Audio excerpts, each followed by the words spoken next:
하나님을 가까이 하는 사람은 어떤 사람이 하나님을 가까이 할까요? 여기 20절, 잠언 16장 20절 또 같이 읽어보시죠.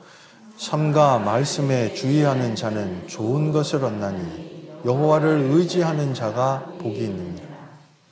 하나님이요, 우리에게 여러 가지 이해 안 되는 상황을 통과케 하시는 것은 우리를 하나님을 의지하는 사람으로 훈련시키고 또 하나님을 의지하는 인생이 되어지도록 하시는 또 다른 은혜 아닐까요? 우리가 살아가는 동안에 특히 교회에서 맡겨주신 일을 정말 온 마음을 다해서 힘을 다해서 그 일을 감당하고 수고하는 속에도 어떤 때는 이해되지 않는 상황들을 맞닥뜨릴 때가 있어요. 이사야서 40장에 이런 말씀이 있거든요. 이사야서 40장 27절 야곱아 내가 어찌하여 말하며 이스라엘아 내가 어찌하여 이르기를, 나머지 말씀 같이 읽어보실까요? 내 사정은 여호와께 숨겨졌으며 원통한 것은 내 하나님에게서 수리하심을 받지 못한다 하느냐. 아니 어째서 난 순종하고 살고 있는데 열심히 하나님 말씀 붙잡고 살아가고 있는데 왜 이런 어려운 일이 있고 또 예상치 못한 일들을 만나게 될까? 하나님이 모르시는 걸까? 아니라고요. 내 사정은 여호와께 숨겨졌으며 원통한 것은 내 하나님에게서 수리함을 받지 못한다 하느냐? 28절 보시죠. 너는 알지 못하느냐? 듣지 못하였느냐? 영원하신 하나님 여호와 땅 끝까지 창조하신 자는 피곤치 않으시며 곤비치 아니하시며 명철이 한이 없으시며. 하나님이 다 하셔요. 모르고 하나님이 우리에게 주신 상황이 아니라고요. 그 안에 분명히 하나님의 뜻이 있어요. 하나님 인도하신 가운데 이스라엘 백성들이 하나님을 원망했고 모세를 원망했을 때 하나님의 인도하심이 그쳤을 때예요? 아니라고요. 모세는요, 그 하나님의 역사에 쓰임받는 가운데 점점 그의 시선은 하나님께로 고정되어져 갑니다. 근데 이스라엘 백성들이 광야에서 생활할 때 그들의 시선은 어디에 고정돼요? 그들의 삶과 그들의 상황으로 고정되어져 갔어요. 그거 차이가 있어요. 우리의 삶은 어떤데요? 신앙생활은 믿음의 주요 또 온전케 하시는 이인 예수를 바라보죠.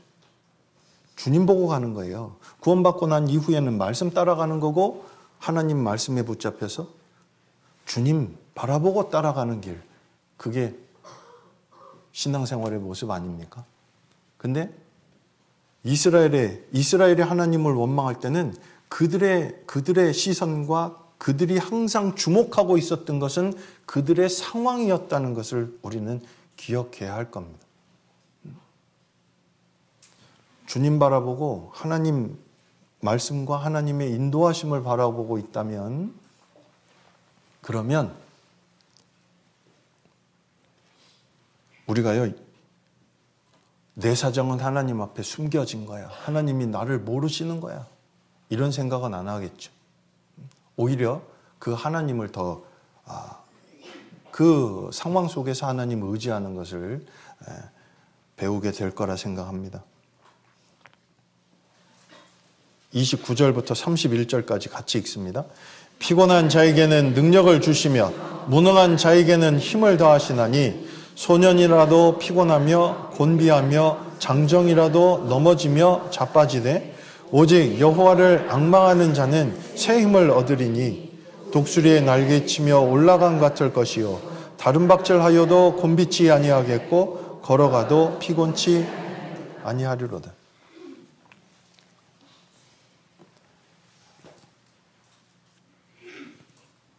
구원받은 사람들은 하나님의 약속을 갖고 있는 사람들이에요. 하나님은 말씀하신 그 말씀들을 이루시기에 신실하신 분입니다. 그렇죠? 대답하셔도 되는데. 그 뒤에 41장 10절 보시죠. 이것도 약속이잖아요. 같이 읽으실까요? 두려워 말라. 내가 너와 함께 함이니라. 놀라지 말라. 나는 내 하나님이 됨이라. 내가 너를 굳세게 하리라. 참으로 너를 도와주리라. 참으로 나의 의로운 오른손으로 너를 붙들리라. 근데 이렇게 하나님이 붙잡고 계시고 하나님이 인도하신 가운데 살아가고 있는데 삶 속에 어려움은 있어요, 없어요? 있어요. 이건 오늘 제일 크게 대답하시네. 있어요. 근데 우리가 좀 생각해 보아야 될 게요. 욥이 많은 고난을 받았잖아요. 근데 자식이 한꺼번에 열이 다 죽고, 그리고 재산 다 날아가고, 자기 몸은 악창이 들어서, 그리고 사랑하는 아내는 하나님 저주하고 죽으라고 하는, 도와주지는 못하는정 마음을 괴롭히는 말을 하고 있고, 친구들은 와서 다 엉뚱한 얘기로 그 마음을 더 힘들게 하고 있어요. 위로가 안 돼요. 이 욥의 마지막을 생각을 해보면 욥기 42장에 보면요, 이제 욥기 맨 마지막 장에 보면 하나님이 욥에게, 이제 오늘 시간 없어서 안 찾을 거예요. 하나님이 욥에게 욥이 왜 이런 어려움을 겪었는지를 설명 안 하신다고요. 하나님이 설명 안 하셔요. 근데 38장부터 해서 계속 하나님의 능력이 어떠한지, 하나님이 어떤 분이신지를 욥에게 그냥 말씀하셨어요. 네가 왜 이런 고난을 당했는 줄 아느냐? 그리고 그걸 설명 안 해주셨다고요. 그리고 또 하나 깊이 생각해야 될 것은 욥도 하나님께 제가 왜 이런 고난을 받고 있나요? 왜 이런 어려움을 겪고 있나요? 왜 이런 힘든 코스를 가게 하셨습니까? 이걸 여쭙지 않습니다. 끝에. 단지 욥이 하나님의 능력이 어떠하고 하나님이 어떤 분이신지를 알았을 때, 38장부터 그 얘기를 하셨으니까 하나님이. 하나만 찾아볼까요? 욥기. 안 찾으려고 그랬는데. 42장 1절. 욥이 여호와께 대답하여 가로되 주께서는 무소불능하시오며 무슨 경영이든지 못 이루실 것이 없는 줄 아오니 무지한 말로 이치를 가리우는 자가 누구니까? 내가 스스로 깨달을 수 없는 일을 말하였고 스스로 알 수 없고 헤아리기 어려운 일을 말하였나이다. 내가 말하겠사오니 주여 들으시고 내가 주께 묻겠사오니 주여 내게 알게 하옵소서. 내가 주께 대하여 귀로 듣기만 하였사오니 이제는 눈으로 주를 배옵나이다. 그러므로 내가 스스로 하나고 티끌과 재 가운데서 뭐 하나이다? 여기요, 여기 4절에 내가 주께 묻겠사오니 이래놓고 내가 왜 이런 고난을 당했어요? 왜 이런 일이 생겼어요? 그거 안 여쭙어요. 하나님이 어떤 분인지 욥이 알았던 거예요. 하나님은 불의가 없으신 분이에요. 맞죠? 하나님은 선하신 분이에요. 하나님은 사람이요, 마음으로 그 걸음을 계획을 할지라도 그 길을 인도하시는 자는 여호와시니라. 하나님이 인도해 가십니다. 하나님은 근데 선하신 분이에요. 여기 5절에요.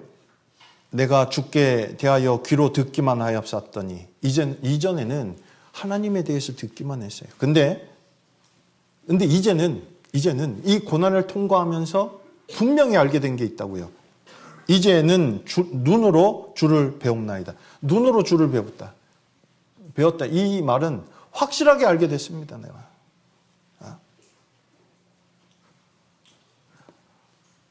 하나님의 말씀이 실제 성경책 속에만 있으면 하나님의 능력으로 나타나지 않아요. 근데 하나님의 말씀이 이게 우리 마음판에 심겨지고 우리의 삶 속에 나타나게 될 때 하나님의 능력과 하나님의 영광으로 나타나게 되는 겁니다.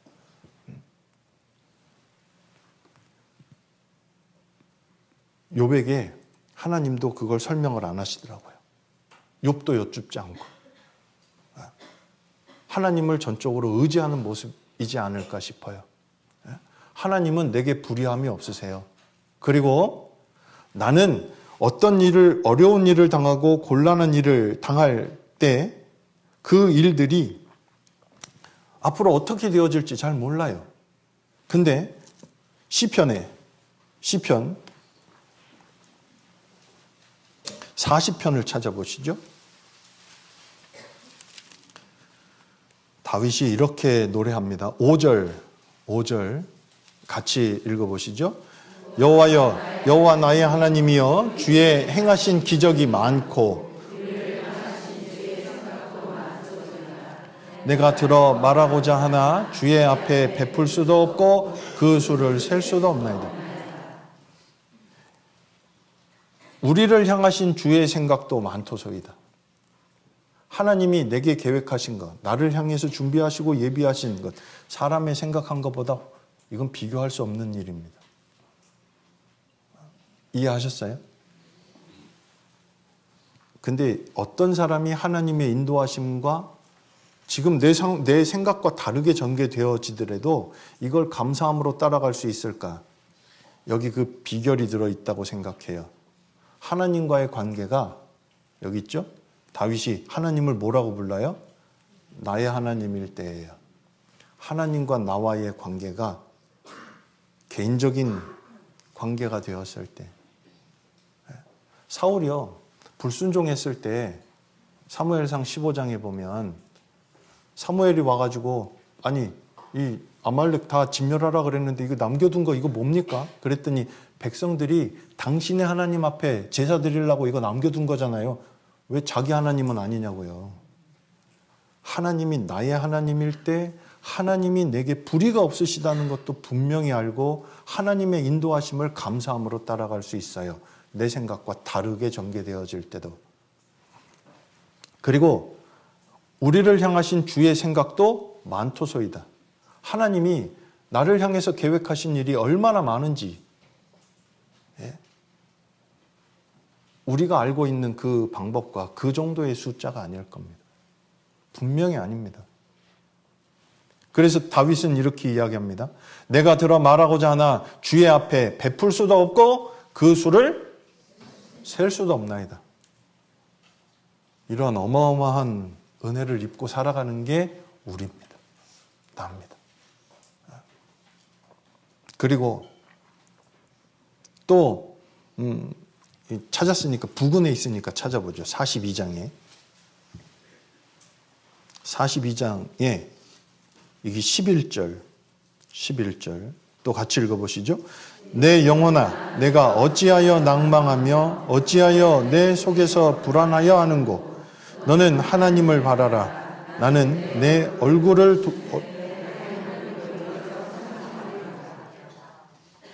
내 영혼아 내가 어찌하여 낭망하며 어찌하여 내 속에서 불안하여 하는고. 이러지 말고 뭐 하라고요? 하나님을 바라라. 그리고 내 얼굴을 도우시는 누구 하나님이요? 내 하나님. 이건 고라자손의 시잖아요. 내 하나님을 오히려 찬송하리로다. 어떻게 이럴 수 있을까? 시편 138편에 지금은 우리가 우리의 인생의 끝을 본 게 아닙니다. 과정 가운데 있잖아요. 이 길 끝에는 주님이 계시고 그리고 하나님이 또 주님이 예비하신 그 놀라운 영광과 그 축복을 현실로 맞이하는 날이 오게 될 거예요. 여기 시편 138편 8절에 이렇게 말씀하시는데요. 같이 읽어보실까요?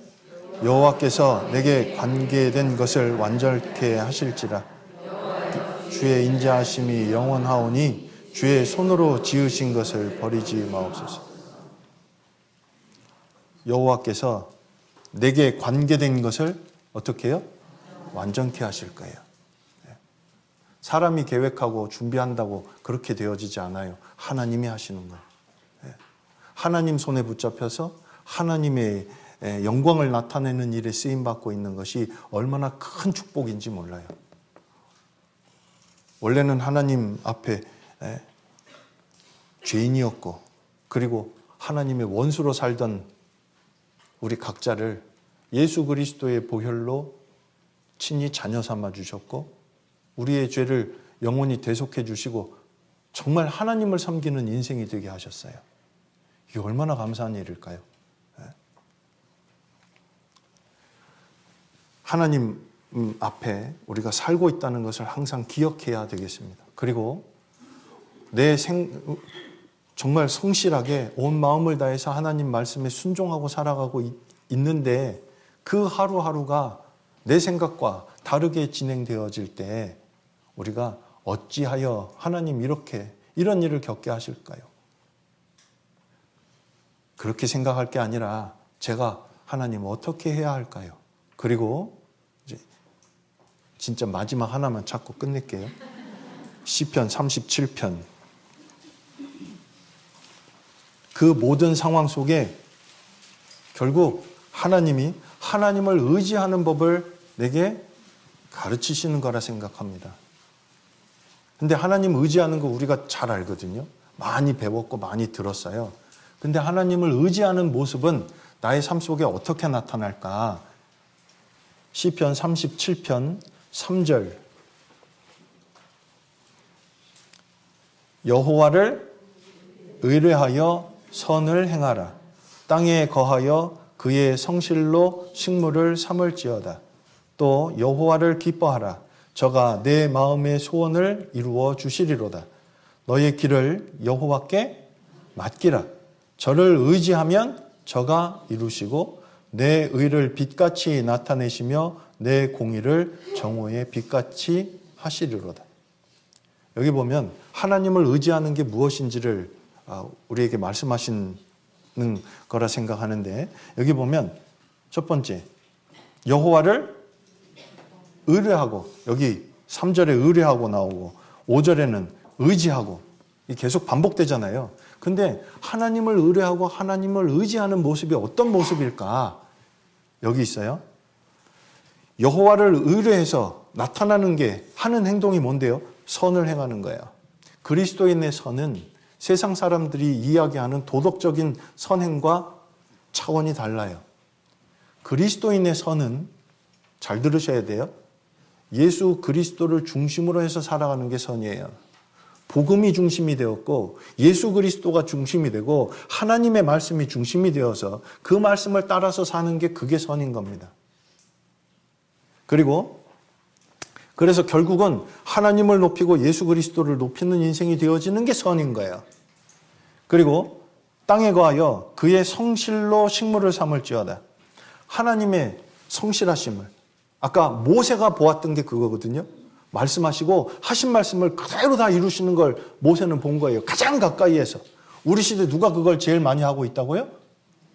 누구요? 옆에 좀 보세요. 옆에 좀. 누구요?